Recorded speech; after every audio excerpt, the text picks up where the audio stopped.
1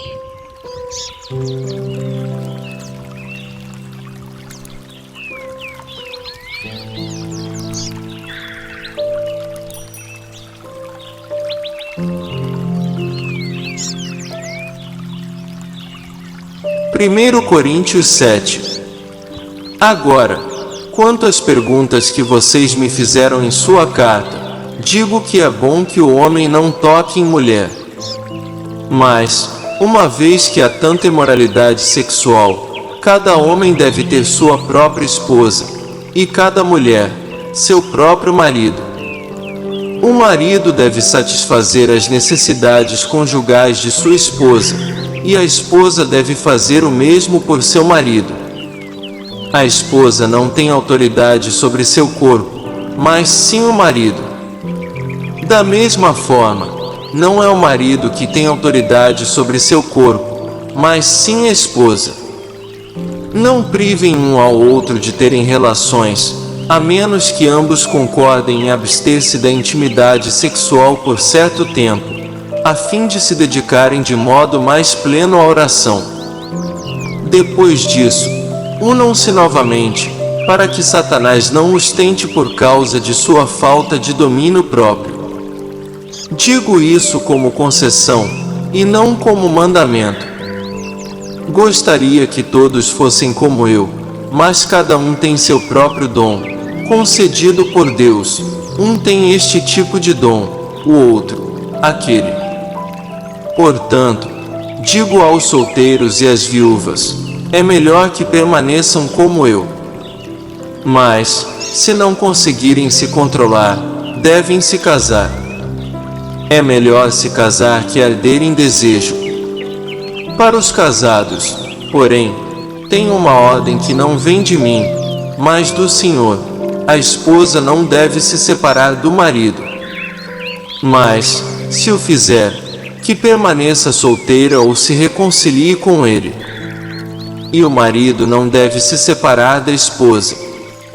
Agora me dirijo aos demais, embora o Senhor não tenha dado instrução específica a respeito. Se um irmão for casado com uma mulher descrente e ela estiver disposta a continuar vivendo com ele, não se separe dela. E, se uma irmã for casada com um homem descrente e ele estiver disposto a continuar vivendo com ela, não se separe dele. Pois o marido descrente é santificado pela esposa, e a esposa descrente é santificada pelo marido. Do contrário, os filhos seriam impuros, mas eles são santos. Se, porém, o cônjuge descrente insistir em se separar, deixe-o ir nesses casos. O irmão ou a irmã não está mais preso a outra pessoa, pois Deus o chamou para viver em paz. Você, esposa, como sabe que seu marido poderia ser salvo por sua causa? E você, marido, como sabe que sua esposa poderia ser salva por sua causa? Cada um continue a viver na situação em que o Senhor o colocou, e cada um permaneça como estava quando Deus o chamou. Essa é minha regra para todas as igrejas. Se um homem foi circuncidado antes de crer, não deve tentar mudar sua condição. E, se um homem não foi circuncidado antes de crer, não o deve ser agora. Pois não faz diferença se ele foi circuncidado ou não. O importante é que obedeça aos mandamentos de Deus. Sim, cada um deve permanecer como estava quando Deus o chamou. Você foi chamado sendo escravo. Não deixe que isso o preocupe, mas, se tiver a oportunidade de ficar livre, aproveite-a. E, se você era escravo quando o Senhor o chamou, agora é livre no Senhor. E, se você era livre quando o Senhor o chamou, agora é escravo de Cristo. Vocês foram comprados por alto preço, portanto não se deixem escravizar pelo mundo. Cada um de vocês, irmãos, deve permanecer como estava quando Deus o chamou. Quanto à pergunta sobre as moças que ainda não se casaram, não tenho para elas um mandamento do Senhor.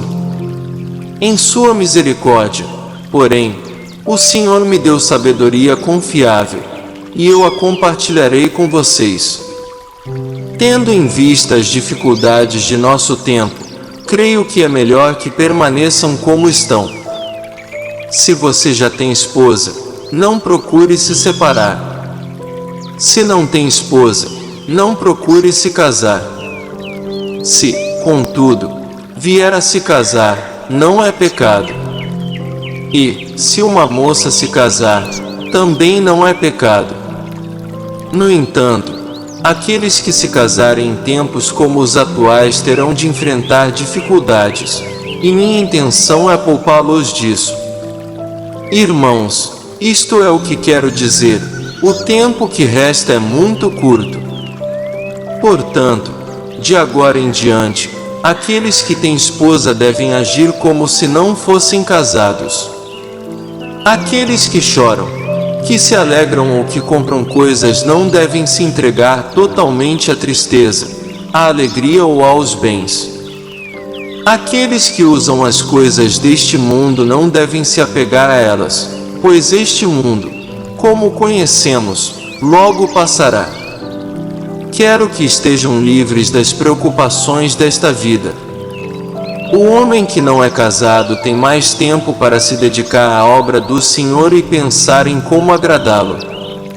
Mas o homem casado precisa pensar em suas responsabilidades neste mundo e em como agradar sua esposa. Seus interesses estão divididos. Da mesma forma, a mulher que não é casada ou que nunca se casou pode se dedicar ao Senhor e ser santa de corpo e espírito. Mas a mulher casada precisa pensar em suas responsabilidades aqui na terra e em como agradar seu marido. Digo isso para seu bem, e não para lhes impor restrições. Quero que façam aquilo que os ajudará a servir melhor ao Senhor, com o mínimo possível de distrações. Se, contudo, um homem acredita que está tratando sua noiva de forma inapropriada e que seus impulsos vão além de suas forças, que se case com ela, como é desejo dele. Não é pecado. Mas, se tiver assumido um compromisso firme, e não houver urgência, e ele for capaz de controlar sua paixão, faz bem em não se casar. Portanto, quem se casa com sua noiva faz bem, e quem não se casa faz melhor ainda. A esposa está ligada ao marido enquanto ele viver. Se o marido morrer, ela está livre para se casar com quem quiser, desde que seja um irmão no Senhor. Em minha opinião, porém, seria melhor que ela não se casasse novamente, e creio que, ao dizer isso, lhes dou o conselho do Espírito de Deus.